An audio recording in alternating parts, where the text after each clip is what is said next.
गांव का नाम था हरिपुर, जहां के लोग मेहनती और ईमानदार थे। वहां का मुख्य व्यवसाय खेती था और इसी से लोग अपनी रोजमर्रा की जरूरतें पूरी करते थे। हर साल की तरह इस बार भी सभी किसान बारिश के मौसम का इंतजार कर रहे थे।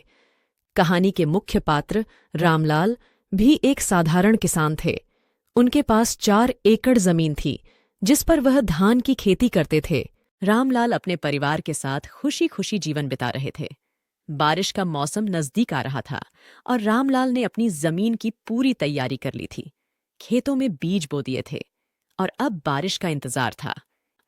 एक दिन अचानक आसमान में काले काले बादल छा गए। सब लोग खुश हो गए कि अब बारिश होने वाली है। बच्चों ने तो अपने खेल कूद की तैयारी भी कर ली थी। रामलाल ने अपने परिवार से कहा, लगता है इस बार अच्छी बारिश होगी और हमारी फसल बहुत अच्छी होगी। उनकी पत्नी और बच्चे भी खुश थे। शाम के समय जब बारिश शुरू हुई तो सब लोग भगवान का धन्यवाद करने लगे। रामलाल अपने खेतों की तरफ भागे ताकि देख सकें कि सब कुछ सही है या नहीं। पहली बारिश के बूंदों ने धरती को महका दिया था। खेतों में चारों तरफ हरियाली छा गई थी। बारिश लगातार 3 दिन तक होती रही। पहली 2 दिन की बारिश से फसल को बहुत फायदा हुआ, लेकिन तीसरे दिन की बारिश ने कुछ अलग ही रूप धारण कर लिया। अब बारिश तेज हो चुकी थी और रुकने का नाम ही नहीं ले रही थी। रामलाल की चिंता बढ़ गई।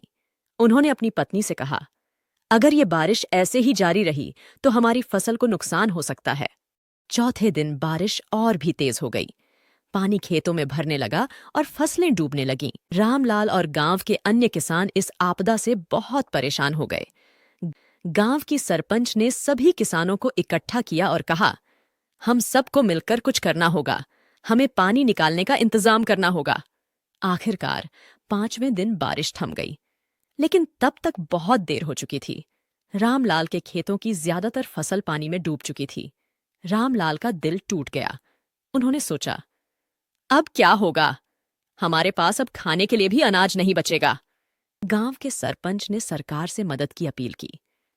कुछ दिनों बाद सरकारी अधिकारी गांव में आए और किसानों की समस्या सुनी।